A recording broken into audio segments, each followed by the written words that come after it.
Hey RC drivers, we're working on the shocks today on our Traxxas Maxx project, and these are the two option parts I'm going to install, the aluminum shock caps and the aluminum spring collars.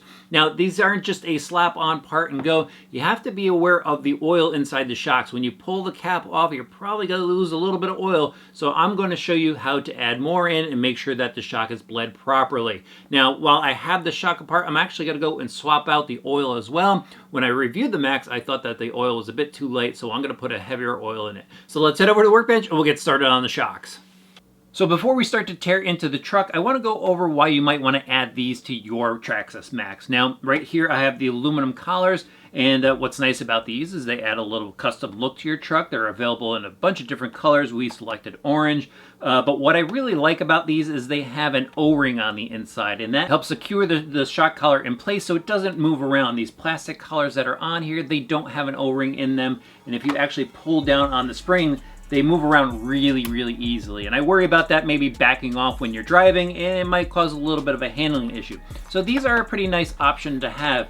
The other nice option to have is the aluminum shock caps. Now again, up top here, we've got a composite shock cap on there. And if you crash this thing pretty hard, there is a chance it may pull out. We've seen it before on some other vehicles. I haven't done it to this truck yet, but why chance it? So Traxxas has these option parts. Again, these are aluminum. They're available in a bunch of different colors, and they already have the ball end pressed in on the top. So again, that's some reasons why you might want to add it to your truck. Now let's move on to tearing the shocks off this truck. And all we have to do here is just unscrew the top screw and the bottom screw, and the shock will come right off. Now, I like to do the front shocks first and then move on to the rear shocks. Reason being is because they are different. They have different pistons on the inside, so you don't want to mix them up. So start with the front, get those all set and done, and then move on to the rear. All right, I'm going to get this thing apart.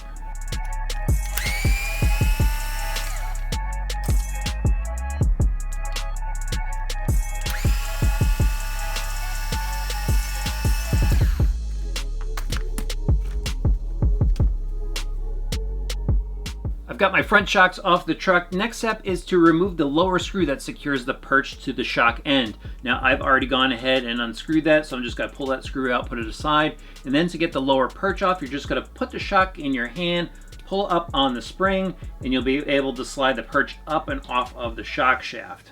There we go. Just put that aside. We'll be able to slide the spring off. And next we have to go ahead and take the shock cap off. Now, you can try to go ahead and unscrew it. Yep, actually it works pretty well just by hand.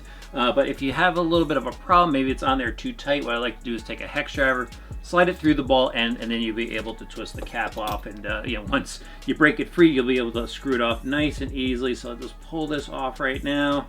There we go. Now, actually, the bladder is still on top of the shock body here, and if that's the case, you could simply go ahead and install your new shock cap on there. But I'm going to go ahead and swap out the oils. But first, before I start doing that, what I'm going to do is I'm going to swap out this shock collar, and this basically just unscrews. Look how that easily that thing spins off, and that's what I'm worried about, when I'm driving this thing, that would move around. So you just got to take that off, and now you could go ahead and screw on the new shock collar. Now, when you're screwing on the new shock collar, sometimes it can be a little tough to get that on there. This seems to be actually going on pretty free, but if you experience it with some other cars, what you could do is put a small drop of oil on the threads, and that will help you put this collar on without it binding up. All right, so we have that on, and now basically, like I said, I could go ahead and I could put this shock cap back on and go from there. Now, if it does come off, what you're going to want to do is you're going to want to add a little bit of oil to the shock, and if you're going to keep the stock shock oil to 30-weight oil, you'll put a couple drops in the top. You'll actually go ahead and slide the shock shaft up about halfway, place the bladder back on top of the shock, pull down, and that's going to suck the bladder in place so you can go and put the shock cap back on.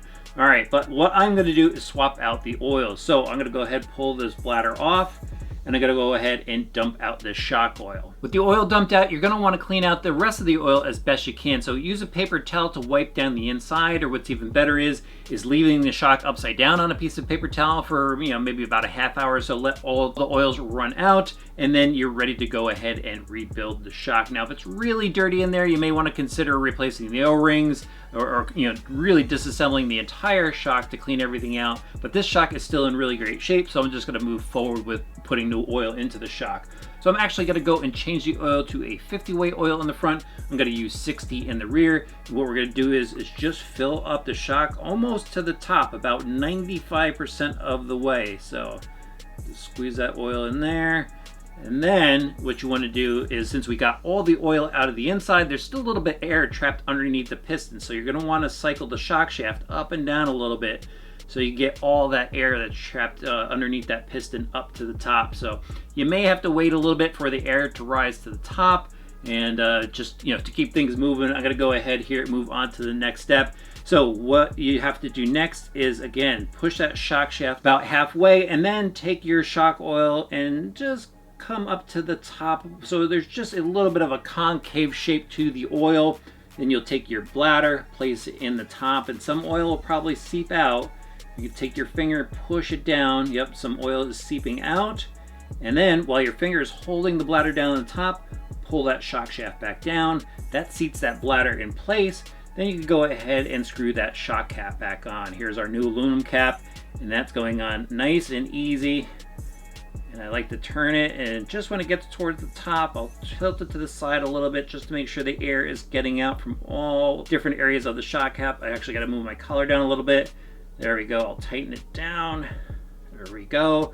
And we'll give it a feel. It goes up all the way. A little bit of rebound there. Feels nice and smooth. No air inside. Now we could go ahead, put our spring back on, put the lower perch back on the screw, and bolt this thing back onto the truck.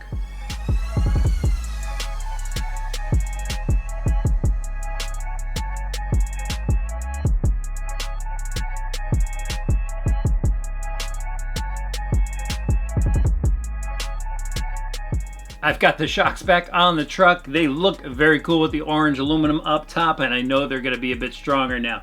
Now basically I have to just do the same exact thing to the rear shock. The only difference is I'm gonna go ahead and put a 60 weight oil in the rear shock while I'm rebuilding it. Remember, anytime you do any work to your shocks, it's always a good idea to check your ride height and adjust your spring collars if necessary. All right, that wraps up this particular part of our Traxxas Maxx build.